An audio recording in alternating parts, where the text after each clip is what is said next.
देश की राजधानी दिल्ली में आए श्रद्धा हत्याकांड के मामले ने पूरे देश को हिला दिया है। किस हैवानियत से आरोपी आफताब ने अपनी प्रेमिका की गला घोंटकर हत्या की, बल्कि उसके 2 दिन तक 35 टुकड़े किए और फ्रिज में रख दिए। आरोपी पिट्ठू बैग में शव के एक टुकड़े को रखता था और जंगल में फेंक कर आता था। इस तरह वो करीब 22 दिन शव के टुकड़ों को फेंकता रहा। फिलहाल पुलिस ने आरोपी को गिरफ्तार कर अब तक 13 टुकड़े बरामद कर लिए हैं।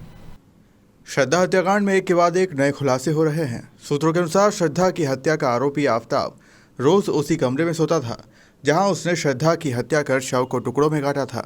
फ्रिज में रखने के बाद वह उसका चेहरा देखता था। आफताब ने शरीर के अंगों को ठिकाने लगाने के बाद फ्रिज की सफाई की थी। वो करीब 18 दिनों तक युवती के शव के टुकड़ों के साथ रहा। हैरान करने वाली बात यह है कि आरोपी फ्रिज से खाने पीने का सामान भी निकालता था और उसमें रखता था। श्रद्धा के पिता विकास मदान वाकर ने 8 नवंबर को अपनी बेटी के अपहरण का मामला दिल्ली के मेहरौली थाने में दर्ज कराया था। उन्होंने पुलिस को जानकारी दी थी कि वह महाराष्ट्र के पालघर में रहते हैं। उनकी 26 साल की बेटी श्रद्धा मुंबई के मलाड में एक कॉल सेंटर में काम करती थी, जहां उसकी आफताब से मुलाकात हुई। दोनों की दोस्ती प्यार में बदल गई। दोनों लिव इन में रहने लगे।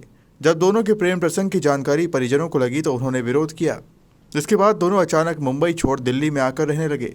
सोशल मीडिया से बेटी से जुड़े होने की वजह से पता चला कि दोनों दिल्ली के मेहरौली के छतरपुर में रहने लगे थे। हालांकि युवती के परिजन उससे सोशल मीडिया से जुड़े थे। सोशल मीडिया के जरिए ही उसका हालचाल लेते रहते थे। मई के बाद बेटी से संपर्क नहीं हुआ। इस पर परिजन चिंतित हो गए। 8 नवंबर को परिजन सीधे दिल्ली के छतरपुर में उस जगह पहुंचे जहां बेटी किराए के फ्लैट में रहती थी, लेकिन फ्लैट पर ताला लगा मिला, जिसके बाद उन्होंने यहां से सीधे मेहरौली थाने में शिकायत दर्ज कराई। टेक्निकल सर्विलांस की मदद से दिल्ली पुलिस आफताब की तलाश में जुट गई। पुलिस ने एक गुप्त सूचना के आधार पर आफताब को धर दबोचा। पुलिस की पूछताछ में आरोपी ने बताया कि श्रद्धा उस पर लगातार शादी का दबाव बना रही थी, जिसको लेकर उनके बीच में अक्सर झगड़ा होना शुरू हो गया था। दोनों अक्सर झगड़ते थे और ये विवाद कई बार आपे से बाहर हो जाता था। 18 मई को ही दुर्घटना में आरोपी आफताब ने अपना आपा खो दिया और श्रद्धा का गला घोंटकर हत्या कर दी और अपना गुनाह छुपाने के लिए शव के 35 टुकड़े कर दिए, जिन्हें एक एक कर फेंकने लगा था। लेकिन इसके बाद भी वह कानून के लंबे हाथ से नहीं बच सका। वहीं दिल दहलाने वाली इस हत्याकांड पर मध्य प्रदेश के गृह मंत्री डॉक्टर नरोत्तम मिश्रा ने कहा कि श्रद्धा की हत्या की घटना बहुत पीड़ादायी है। ऐसे हत्यारे को जल्द से जल्द फांसी होनी चाहिए।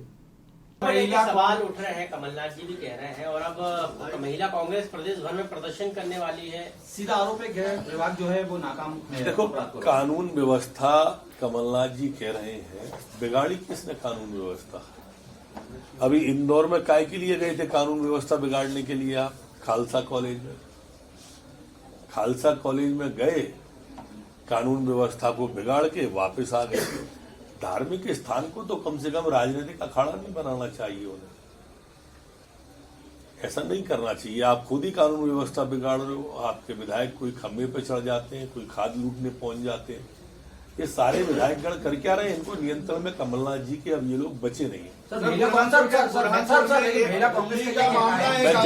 मैं जा नहीं रहा हूँ आराम से। महिला का मामला है श्रद्धा का, उसपे आफताब नामक युवक है और जिला जिहाद का मामला बन रहा है बुरहानपुर में। क्या कहेंगे आप इस पर? बुरहानपुर में एक दरगाह के अंदर लड़की की लाश। सभी विषय पे बोलूंगा,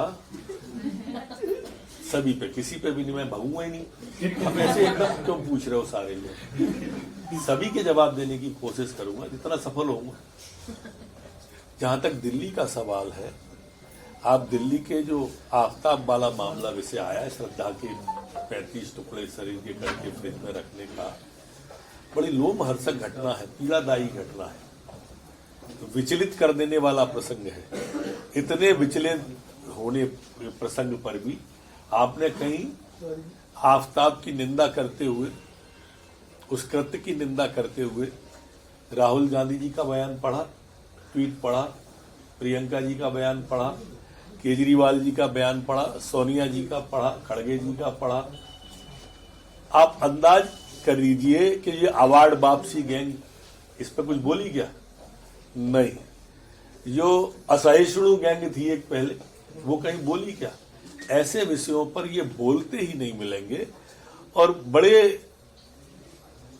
क्रूरता के साथ में उसकी हत्या की है। ऐसे हत्यारों को तो जल्द से जल्द फांसी होना चाहिए। बुरहानपुर में एक दरगाह में युवती का शव मिला है, उसके नाक कान कटे हुए हैं। घटना संज्ञान में आई है और उसको ले भी लिया है जांच में।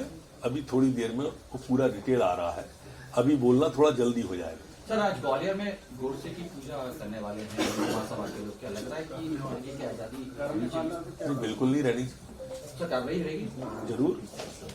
सर, जयराम रमेश कह रहे हैं कि राहुल गांधी से ज्यादा लोकप्रिय है कन्हैया कुमार। बिल्कुल सही कह रहे हैं हम। राहुल गांधी की लोकप्रियता कन्हैया कुमार तक आ गई है, स्पष्ट तो बोला उन्होंने। तो बगल में उनके साथी बैठे थे राहुल गांधी के गुरु, वो माथा पकड़े थे।